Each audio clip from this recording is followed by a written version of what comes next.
राधा वल्लभ श्री हरिवंश आप सभी का स्वागत है हमारे चैनल क्रिएटिव कहानियां पर। आइए विजया एकादशी व्रत कथा का श्रवण करते हैं। विजया एकादशी फाल्गुन महीने के कृष्ण पक्ष की 11वीं तिथि को आती है। इस दिन भगवान विष्णु की पूजा करने से सुख समृद्धि और आध्यात्मिक शक्ति मिलती है। यह व्रत जीवन में खुशहाली लाता है। विजया एकादशी का व्रत फाल्गुन महीने में कृष्ण पक्ष के दौरान आता है। इस दिन भगवान विष्णु की पूजा विधि विधान से की जाती है। ऐसा माना जाता है कि इससे भक्तों को सुख और समृद्धि की प्राप्ति होती है। विजया एकादशी का व्रत करने से व्रत कथा का पाठ करना अनिवार्य माना जाता है। आइए जानते हैं विजया एकादशी की व्रत कथा विस्तार से। अगर आप विजया एकादशी का व्रत करते हैं तो आपके लिए इस कथा का पाठ करना बहुत ही जरूरी माना जाता है। आइए जानते हैं पद्म पुराण में दी गई विजया एकादशी व्रत कथा विस्तार से। युधिष्ठिर ने पूछा, वासुदेव, फाल्गुन के कृष्ण पक्ष में किस नाम की एकादशी होती है? कृपा करके बताइए। भगवान श्री कृष्ण बोले, युधिष्ठिर, एक बार नारद जी ने कमल के आसन पर विराजमान होने वाले ब्रह्मा जी से प्रश्न किया, सूर्य श्रेष्ठ फाल्गुन के कृष्ण पक्ष में जो विजया नाम की एकादशी होती है, कृपया उसके पुण्य का वर्णन कीजिए। ब्रह्मा जी ने कहा, नारद सुनो, मैं एक उत्तम कथा सुनाता हूँ जो पापों का अपहरण करने वाली है। यह व्रत बहुत ही प्राचीन, पवित्र और पापनाशक है। यह विजया नाम की एकादशी राजाओं को विजय प्रदान करती है, इसमें तनिक भी संदेह नहीं। पूर्व काल की बात है, भगवान श्री रामचंद्र जी 14 वर्ष के लिए वन में गए और वहां पंचवटी में सीता तथा लक्ष्मण के साथ रहने लगे।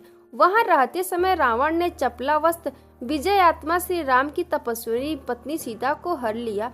उस दुख से श्री राम व्याकुल हो उठे। उस समय सीता की खोज करते हुए वे वन में घूमने लगे। कुछ दूर जाने पर उन्हें जटायु मिले, जिनकी आयु समाप्त हो चुकी थी। इसके बाद उन्होंने वन के भीतर कंबद नामक राक्षस का वध किया। फिर सुग्रीव के साथ उनकी मित्रता हुई। तत्पश्चात श्री राम के लिए वानरों की सेना एकत्रित हुई। हनुमान जी ने लंका के उद्यान में जाकर सीता जी का दर्शन किया और उन्हें श्री रामचंद्र जी की चिन्ह स्वरूप मुद्रिका प्रदान की। यह उन्होंने महान पुरुषार्थ का काम किया था। वहां से लौटकर वे श्री रामचंद्र जी से मिले और लंका का सारा समाचार उनसे निवेदन किया। हनुमान जी की बात सुनकर श्री राम ने सुग्रीव की अनुमति ले लंका को प्रस्थान करने का विचार किया और समुद्र के किनारे पहुंचकर उन्होंने लक्ष्मण से कहा, सुमित्रा नंदन, किस पुण्य से इस समुद्र को पार किया जा सकता है? यह अत्यंत अगाध और भयंकर जल जंतुओं से भरा हुआ है। मुझे ऐसा कोई उपाय नहीं दिखाई देता जिससे इसको सुगमता से पार किया जा सके। लक्ष्मण बोले, महाराज, आप ही आदि देव और पुराण पुरुषोत्तम हैं, आपसे क्या छिपा है? यहाँ द्वीप के भीतर बकदालभ्य नामक मुनि रहते हैं। यहाँ से आधे योजन की दूरी पर उनका आश्रम है। रघुनंदन, उन प्राचीन मुनीश्वर के पास जाकर उन्हीं से इसका उपाय पूछिए। लक्ष्मण की यह अत्यंत सुंदर बात सुनकर श्री रामचंद्र जी महामुनि बकदालभ्य से मिलने के लिए गए। वहां पहुंचकर उन्होंने मस्तक झुकाकर मुनि को प्रणाम किया। मुनि उनको देखते ही पहचान गए कि ये पुराण पुरुषोत्तम श्री राम हैं, जो किसी कारणवश मानव शरीर में अवतरित हुए हैं। उनके आने से महर्षि को बड़ी प्रसन्नता हुई। उन्होंने पूछा, श्री राम, आपका कैसे यहाँ आगमन हुआ? श्री राम बोले, ब्राह्मण, आपकी कृपा से लंका को जीतने के लिए सेना के साथ समुद्र के किनारे आया हूँ। मुने, अब जिस प्रकार समुद्र पार किया जा सके वह उपाय बताइए, मुझ पर कृपा कीजिए। बकदालभ्य ने कहा कि श्री राम, फाल्गुन के कृष्ण पक्ष में जो विजया नाम की एकादशी होती है, उसका व्रत करने से आपकी विजय होगी। निश्चय ही आप अपनी वानर सेना के साथ समुद्र को पार कर लेंगे।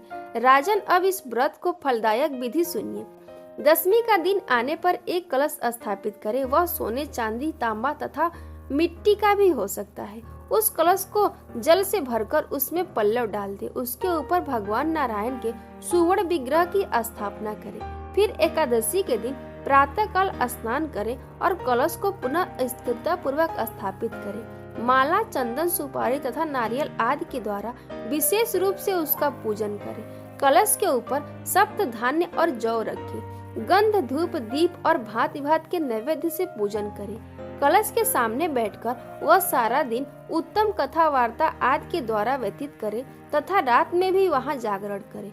अखंड व्रत की सिद्धि के लिए घी का दीपक जलाएं। फिर द्वादशी के दिन सूर्योदय होने पर उस कलश को किसी जलाशय के समीप, नदी, झरने या पोखरे के तट पर ले जाकर स्थापित करें और उसकी विधिवत पूजा करके देव प्रतिमा सहित उस कलश को देववेत्ता ब्राह्मण के लिए दान करें। महाराज, कलश के साथ ही और भी बड़े बड़े दान देने चाहिए। श्री राम, आप अपने युद्धपतियों के साथ इसी विधि से प्रयत्न पूर्वक विजय का व्रत कीजिए, इससे आपकी विजय होगी।